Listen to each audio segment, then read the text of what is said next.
Until masterhood, every one of us is incomplete. And being that, we do not always meet crises and the various experiences of every day with our highest intelligence and with spiritual wisdom. But in every lifetime, there is more growth realized than the life before, and we have more to contribute to our future than we have had in the past.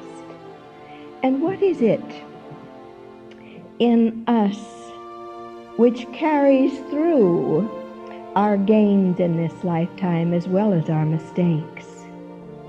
There is one within every human being that lives in this world or in the world to come that is immortal.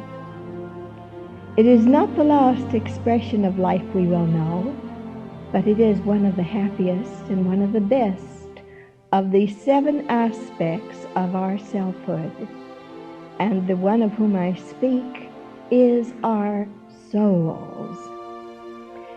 The only part of us which is truly pure and noble is the soul, because it has never been sullied, it has never made a mistake, it has always been there within us as the divine presence.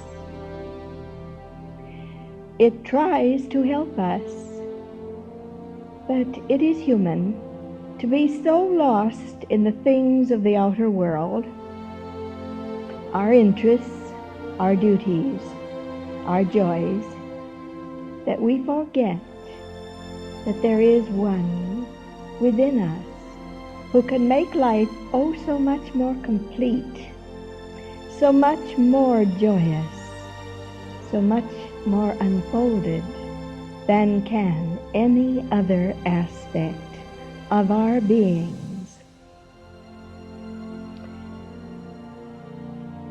Man faces needs, mistakes, as well as joys and improvements, and these are a part of his evolution.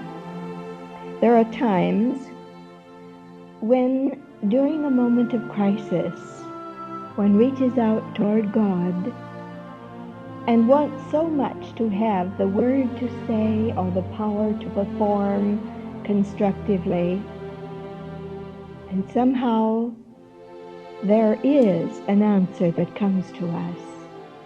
But it is not always from God, the divine presence.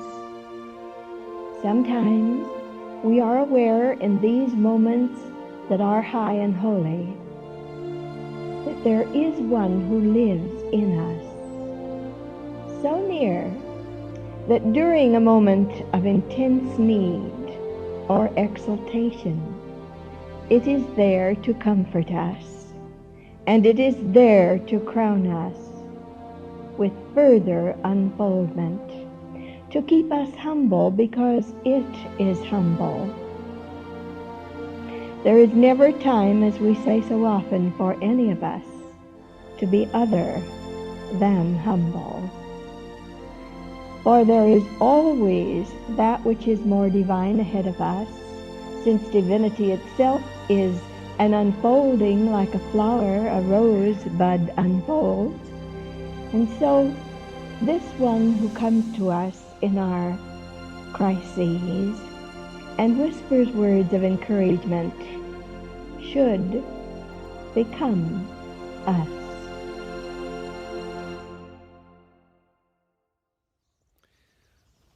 Well, thank you, Flower, for that beautiful thought to open up our service.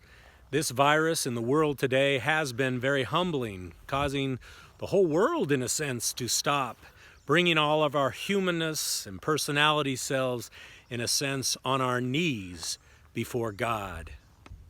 May God within awaken and flower during this time, whispering words of encouragement, that we might become a greater expression of God.